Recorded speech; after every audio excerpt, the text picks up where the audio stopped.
Unscripted.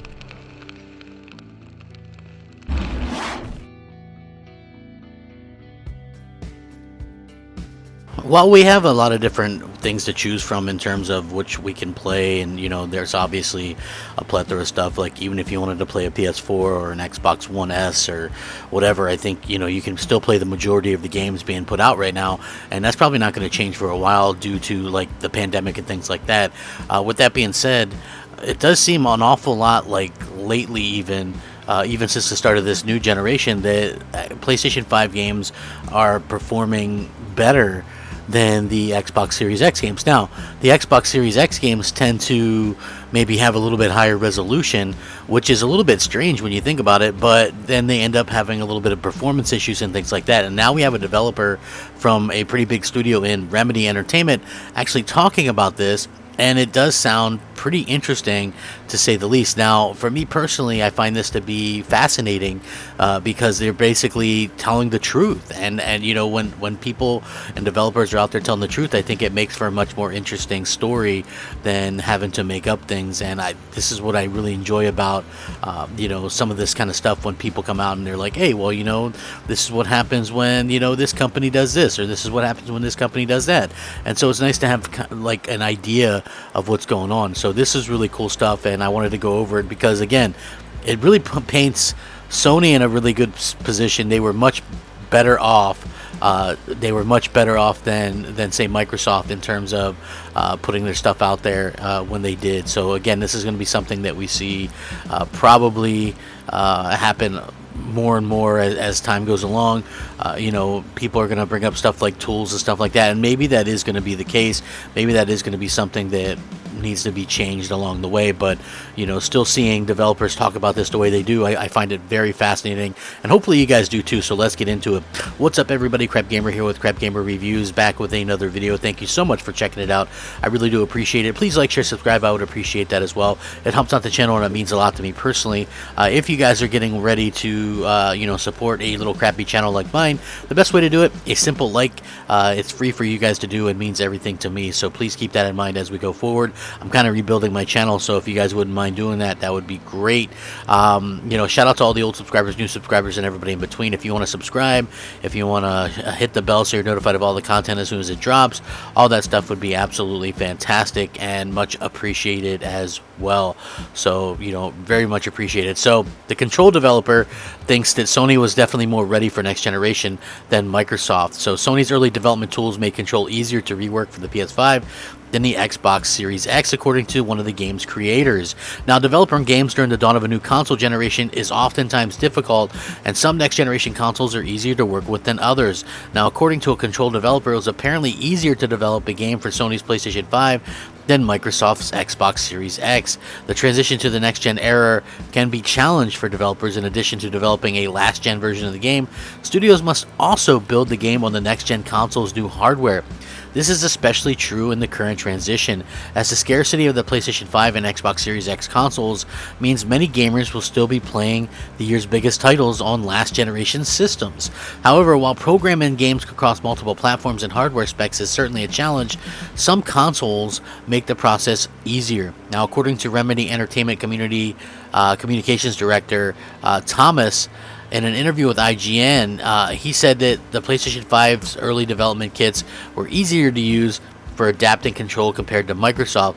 While he did say that both consoles were great and still working out system issues, Remedy developers were apparently forced to rewrite aspects of Control to make it run on the Xbox Series S. He says Sony stuck with what worked. Their development software and tools were pretty stable and good pretty early on. Microsoft opted to change quite a lot of things, which in the long run are probably good, but of course it was just a bigger hurdle for us devs early on because we had to rewrite a bunch of different things to take advantage of specific features.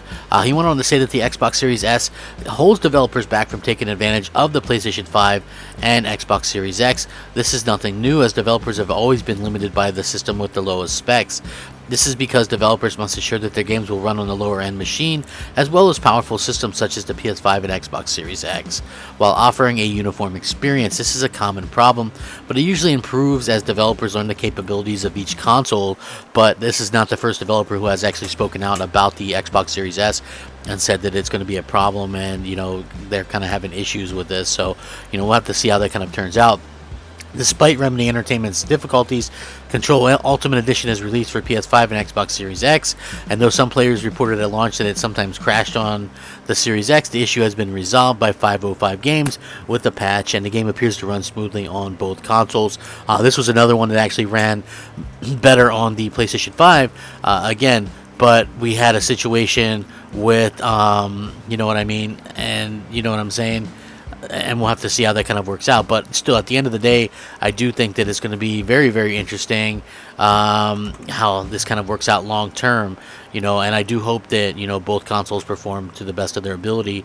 Obviously, that's what I think most of us hope for when it comes to this kind of stuff. So hopefully that continues to happen, and hopefully that continues to be a thing.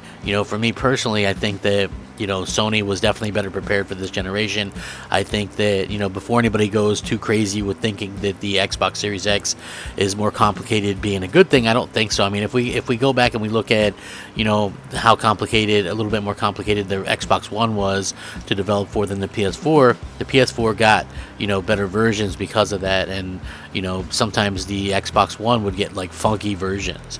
So even if you look back at the PS3 era, due to the cell processor, they had issues kind of putting the stuff together for that console as well, and it meant really bad ports oftentimes. So you don't want something that's going to have trouble with ports and things like that. So that's going to be definitely something that a lot of people are going to have to kind of take into consideration as well.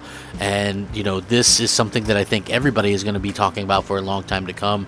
And for me personally, I just thought it was a very interesting kind of thing to kind of jump into, that a developer is actually saying how much better prepared Sony was on the long hand. You know what I mean? And I think that both consoles are good.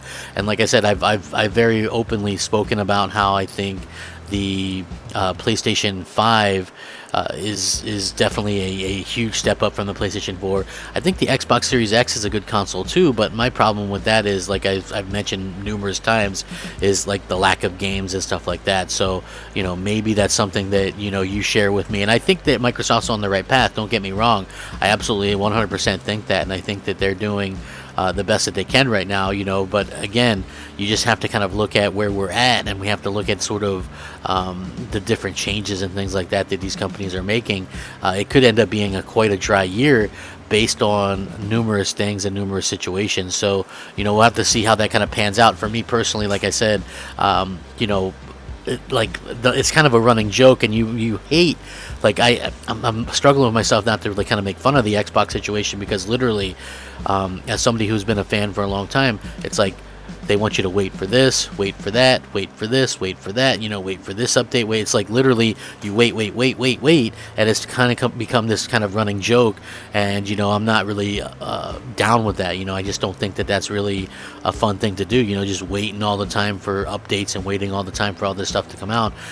It's just not fun for me, and I know it's probably not fun for a lot of people, but a lot of people won't admit that it's not fun. They just kind of suffer with whatever kind of is handed to them. So for me personally, I kind of get tired of the whole waiting aspect of things, but I do absolutely hope that some things can change before too long, and we get some pretty good announcements before too long. I would really, really hope to see that, and I also hope that that we get the most out of these consoles. I think that's the most important thing, and I think that the first year is a bit of a wash for both Microsoft and Sony, because there's so many delays. We're not really listen, the games that I was most excited for this year, I mean, obviously God of War Ragnarok, but that's completely going to be delayed into next year. I was excited for some multiplats too, like the Harry Potter one, the Hogwarts one or whatever it was, and then Gotham Knights. Both those got pushed out. So many games got pushed out to next year. We'll have to see how that kind of ends up, but it's going to probably be a bit of a dry year, and that's understandable, but it's also kind of annoying, because console generations typically only last 5 years, and if we get a mid-gen refresh, then we're already almost a year into this gen and probably only a couple years away from a refresh before we start getting games. You know, thankfully the light at the end of the tunnel is there, and I hope to continue to see, you know, closer and closer where these developers can, you know, get back to doing what they do best in safe manner. And you know, I think that's what we're all kind of hoping for. So hopefully that does happen. But anyway, what do you guys think? Are you guys on board with Sony being better prepared than Microsoft in terms of this generation and having things ready to go, or do you think that it's not a big deal and the tools will come, and once the tools are there, it's going to be all over? I'm just curious, and you know, just having fun with this stuff. But anyway, thanks for watching. Have a great day. Rack 'em up. Crapgamer out. Unscripted.